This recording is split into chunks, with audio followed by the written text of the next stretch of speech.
देव जोशी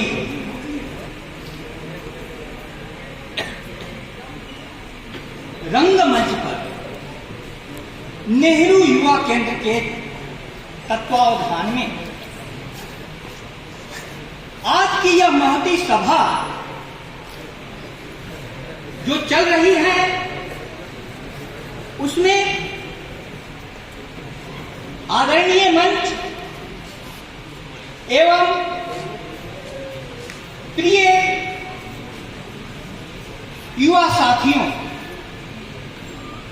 मैंने आपको एक चुनौती दी कि आप कोई भी प्रश्न खड़ा करें, उसके आलोक में मैं अपनी बात कहूंगा। आपने चुनौती स्वीकार नहीं की, आपने चुनौती स्वीकार नहीं की। हाँ,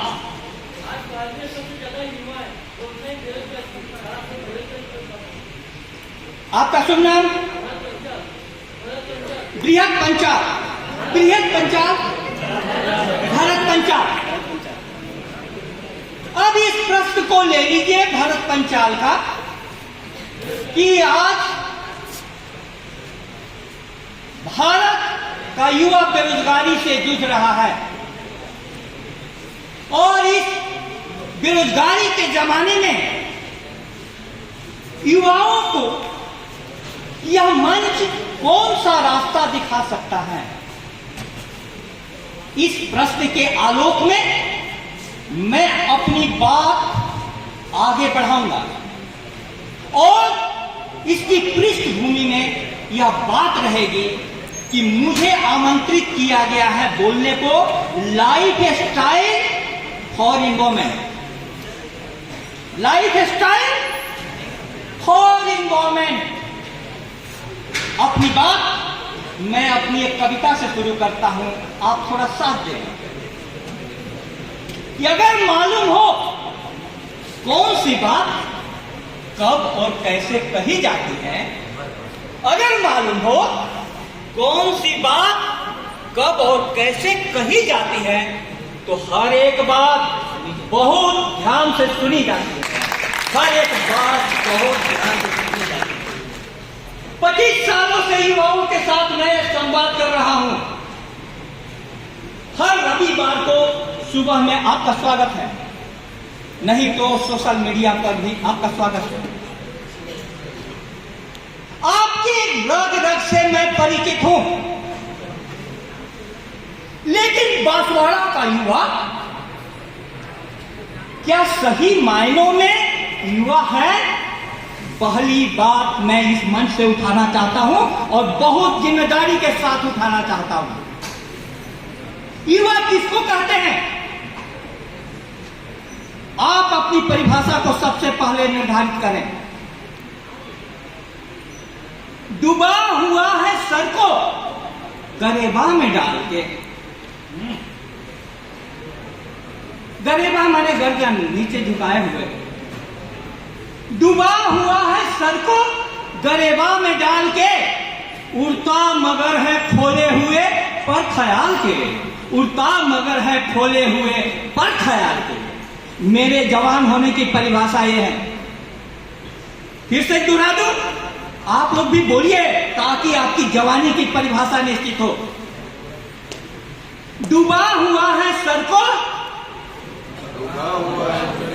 गरेबा में डाल के, उड़ता मगर है खोले हुए पर ख्याल के।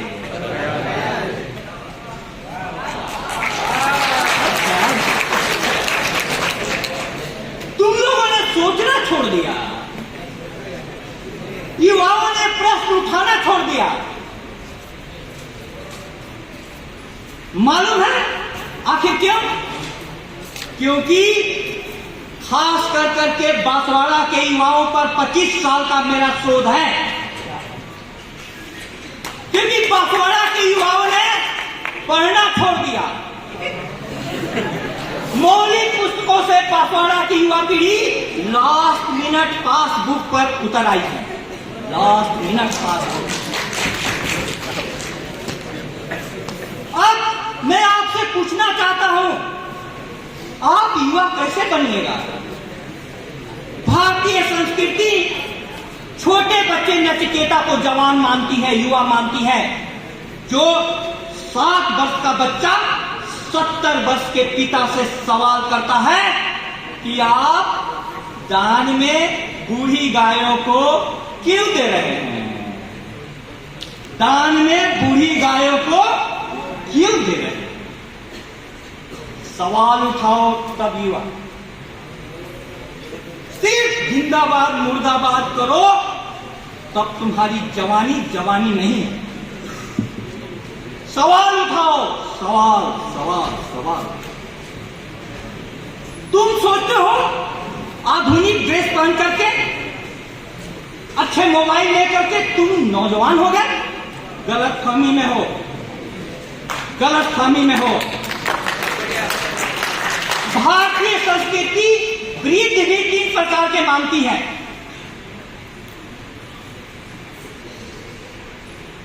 एक आयु से वृद्ध, दूसरा तपस्या से वृद्ध, तीसरा ज्ञान से वृद्ध।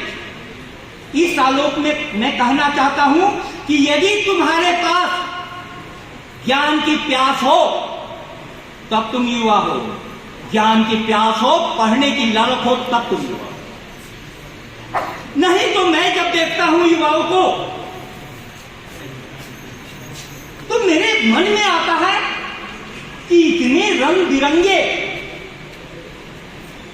परिधानों को पहने हुए ये युवा किस ओर जा रहे हैं और क्यों जा रहे हैं? यह मेरा आज का सबसे महत्वपूर्ण प्रश्न है। उजाले इस कदर बेनूर क्यों हैं? कितना भी ब्राइट कपड़ा पहनो, इससे तुम्हारा व्यक्तित्व में चमक नहीं आएगी, नहीं आएगी। उजाले इस कदर बेनूर क्यों हैं? किताबें जिंदगी से दूर क्यों हैं? किताबें जिंदगी से दूर। हमारे बीच में मामराज हैं, खड़े हो जाओ नौजवान।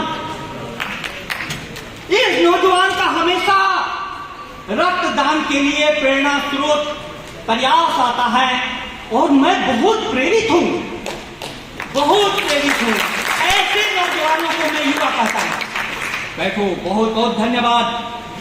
यहां पर नौजवानों का कुछ मैं उदाहरण देना चाहता हूं। एक नौजवानों की टीम है डॉग रेस्क्यू की। हमारे बच्चे ने गली के सारे कुत्ते को इतना ब्रेड खिलाया, इतना प्यार दिया कि वो घर से जाते ही नहीं है। और उनको कोई ना कोई रोग होता है तो डॉग रेस्क्यू टीम को मैं जब आवाज देता हूं तो नौजवान दौड़े हुए आते हैं। क्षण मात्र में उनको मैं कहता हूं युवा, पशु पंछियों के प्रति प्रेम हो तो जवानी है, जवानी। और मैं देखता हूं कि कुछ लोग पर्यावरण का काम इतनी शिद्दत के साथ आगे बढ़ा रहे हैं। आदरणीय डॉक्टर दीपक द्विवेदी जी जैसे लोग पूरा बांसवाड़ा के सब जगह पेड़ लगाए जा रहे हैं। इनको कहते हैं मैं युवा। जवानी की परिभाषा नई निर्धारित होनी चाहिए।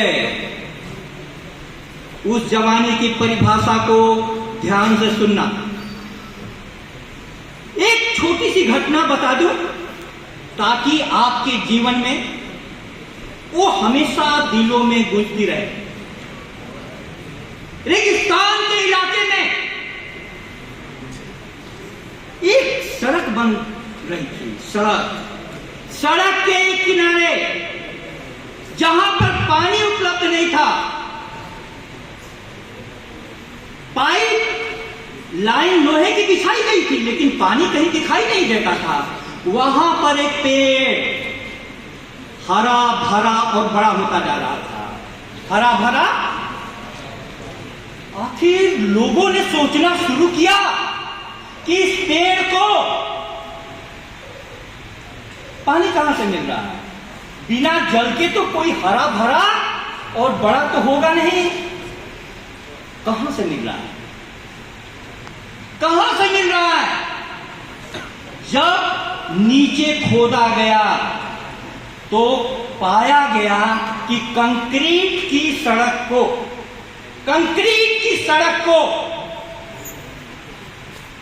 नीचे से पार कर करके उस पेड़ का एक तना दूसरी तरफ पहुंच चुका है, दूसरी तरफ, और वहां पर उस कोमल तने ने लोहे की पाइप में छेद कर करके पानी लेना शुरू कर दिया है।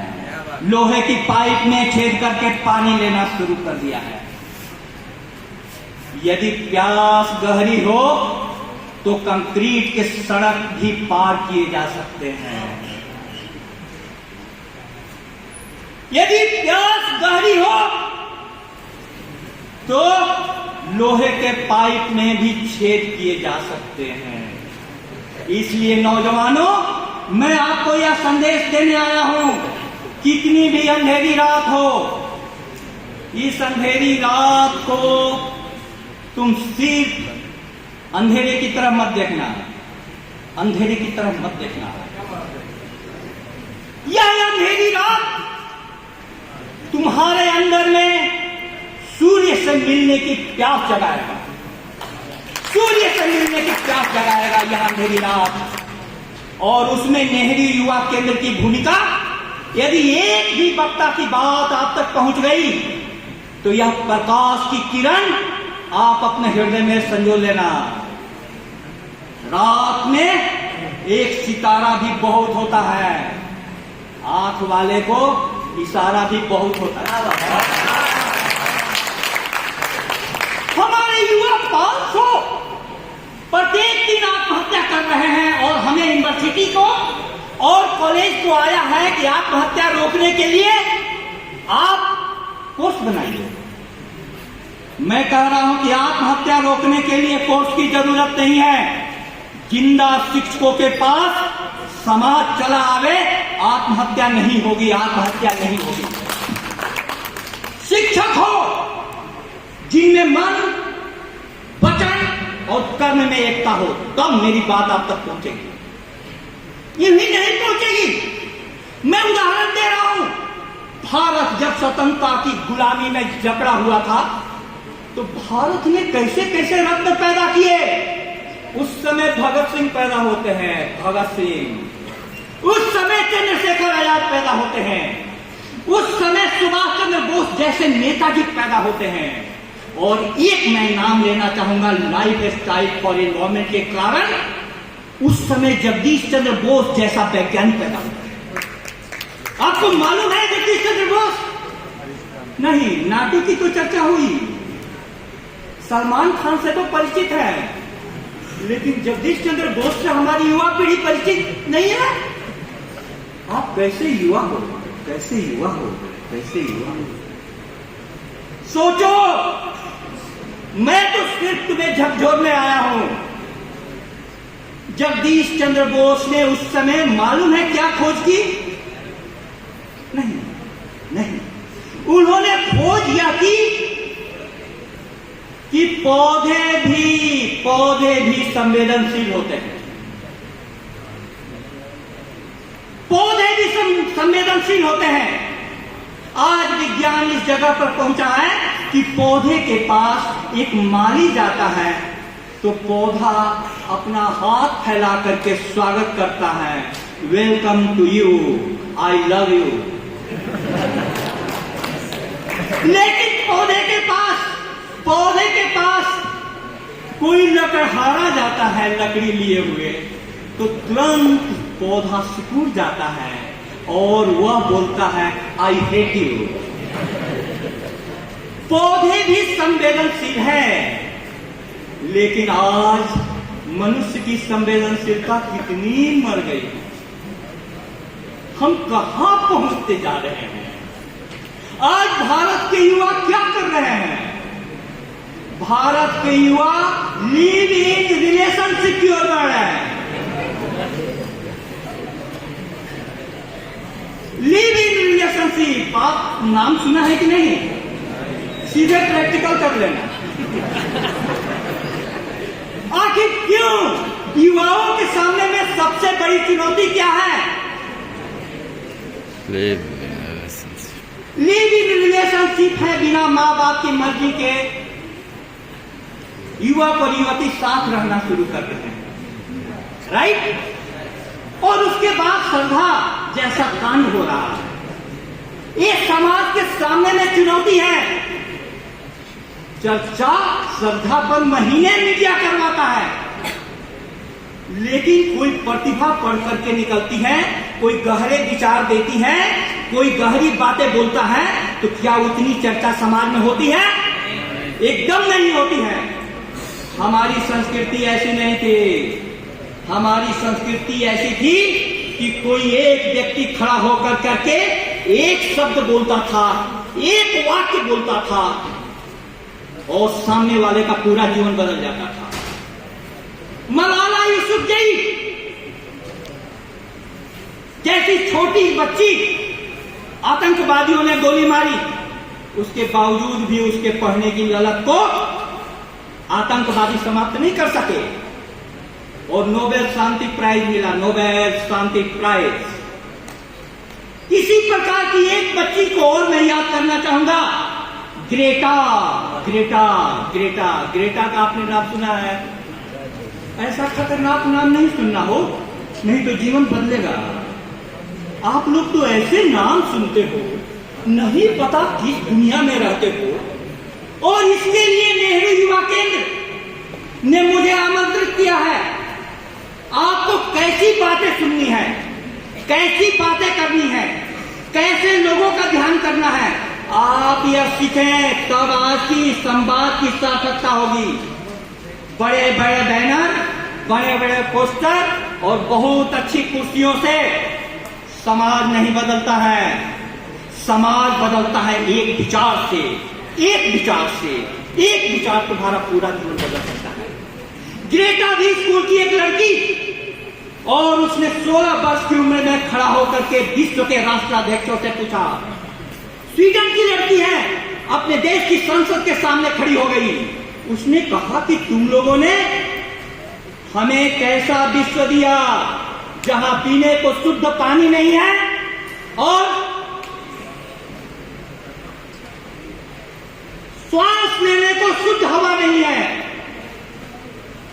आज सबके सामने यह स्थिति है कि नहीं? कोरोना ने हमें क्या दिया? यह एहसास कराया कि पूरी पृथ्वी एक है, पूरी पृथ्वी एक परिवार है, हम सबका भविष्य एक दूसरे के साथ जुड़ा हुआ है। इसीलिए स्लिप आ गया है कि जल्दी मैं समाप्त करूं, लेकिन समाप्त करने के लिए मैं अपनी कविता का चुनाव कर रहा हूं। आप थोड़ा साथ देंगे, जोर से बोलना मेरे साथियों, तुम तक यह बात पहुंच जाएगी तो यहां से पता चलेगा कि तुम्हें किस प्रकार से आगे के दिनों की तैयारी करनी है। ये बहती हवाएं, ये खुला आकाश, जोर से बोलो, ये बहती हवाएं, ये खुला आकाश, बाहें फैलाकर बुलाता है पास, बाहें फैलाकर बुलाता है पास। सदाएं इनकी जो सुनते हम काश, होते नहीं कभी होशो हवास, होते नहीं कभी होशो हवास। जुड़े हैं सबके श्वासों से श्वास, जुड़े हैं सबके श्वासों से श्वास। अद्वैत से ही हर पूरी होगी आस, अद्वैत से होगी, अद्वैत से ही हर पूरी होगी आस। यदि मैंने गहरी कविता बोली तो आप तक नहीं पहुंची। आप कैसे जवान हो? आप कर क्या रहे हो जिंदगी के साथ? यह कविता कहना चाहता है कि हम एक हैं, अद्वैत माने दो नहीं। कोरोना ने सिखाया कि कहीं विश्व के एक कोने में उठा हुआ जीवाणु विषाणु दूसरे कोने में पड़े हुए इंसान की सांसें रोक सकता है। आज समस्या ग्लोबल है और हमारी थिंकिंग लोकल होती जा रही है, लोकल होती जा रही है, लोकल होती जा रही है। मेरे युवा साथियों, मैं कहना चाहता हूं, एक प्रवृत्ति होती है राजनीति। राजनीतिक प्रवृत्ति हमेशा चीजों को तोड़ करके देखती है, खंड कर करके देखती हैं। राजनीतिक प्रवृत्ति अपनी जगह पर है, दूसरी प्रवृत्ति है जिसको मैं कहना चाहता हूं वैज्ञानिक प्रवृत्ति, दूसरे शब्दों में धार्मिक प्रवृत्ति। धर्म पूरी तरीके से एक करके देखता है। हमारे ऋषियों ने बहुत पहले कहा था कि हवा एक है, पृथ्वी माता, पृथ्वी हमारी माता है, पुत्रो अहम पृथिव्या। उसी को यदि मैं आज की भाषा में कहूं ताकि आप तक मेरी बात पहुंचे, संस्कृत तो की बात तो पहुंचेगी नहीं, एक शेर, बहुत प्यारा शेर, ध्यान से सुनिए, आप तक बात पहुंच जाएगी। आग है, पानी है, मिट्टी है, हवा है मुझ में। आग है, पानी है, मिट्टी है, हवा है मुझ में। फिर मानना पड़ता है कि खुदा है मुझ में, फिर मानना पड़ता है कि खुदा है मुझ में। और भगवान कहा है, हमारे ऋषियों ने कहा अग्निदेव, अग्निदेव को पूजो। नदियों को हमने माता कहा, पर्वतों को हमने पिता कहा। मैं 1995 में शिमला गया था पहली बार, और वहां पर शिमला में जाकर के मुझे आश्चर्य हुआ, ऐसा लगा हमारा रोम रोम बोल रहा था स्वर्ग है तो यही है, यही है, यही है, क्योंकि वहां मेरे पैरों के नीचे से बादल चल रहे थे। और उसके बाद मैं बार बार शिमला गया। इस बार मैं शिमला गया तो आंसू बहा करके आया, क्योंकि पहाड़ों पर पहुंचने के लिए 4 लेन रोड बन रहे हैं। रोड की जरूरत है। ये कौन सा विकास है? Life style for environment. Modi साहब ने आवाज दी, एक मंत्र दिया, लेकिन मोदी साहब ने यह भारतीय संस्कृति को फिर से जो विस्मृत हो गए हैं मंत्र, जो श्लोक, उसकी याद दिलाई। इसलिए मैं कहना चाहता हूं कि आपके अगल बगल में जो हवाएं बह रही है उसको शुद्ध करने के लिए आपने यदि एक पेड़ लगा दिया, एक पेड़, आपका जीवन सार्थक। आपके अगल बगल में नदियां बह रही है, द्वीपों का शहर बांसवाड़ा, बांसवाड़ा में हमारा एक भतीजा जो मिलिट्री में है, सभी जगह कश्मीर वश्मीर सब जगह से आया घूम करके, बांसवाड़ा के बारे में आकर के बोला कि एक बात कहना चाहता हूं, बांसवाड़ा तो कश्मीर से भी ज्यादा सुंदर। लेकिन यह बांसवाड़ा कश्मीर से ज्यादा सुंदर कैसे बना रहेगा जब नेहरू युवा केंद्र के युवा बहते हुए जल के स्रोतों की रक्षा करेंगे, बहते हुए जल के स्रोतों की रक्षा करेंगे। मैं आपसे अपनी वाणी को विराम दूं, समय की अपनी मर्यादा है, लेकिन उसके बावजूद भी मैं एक बात कहना चाहता हूं अंतिम रूप में, हर एक पेड़ से साये की आरज़ू न करो, जो धूप में नहीं रहते वो छांव क्या देंगे। हर एक पेड़ से साये की आरज़ू न करो, जो धूप में नहीं रहते वो छांव क्या देंगे। रहते आए हैं वो एयर कंडीशन महलों में, रहते आए हैं वो एयर कंडीशन महलों में, कभी भूल से भी अंगारों पे पांव क्या देंगे।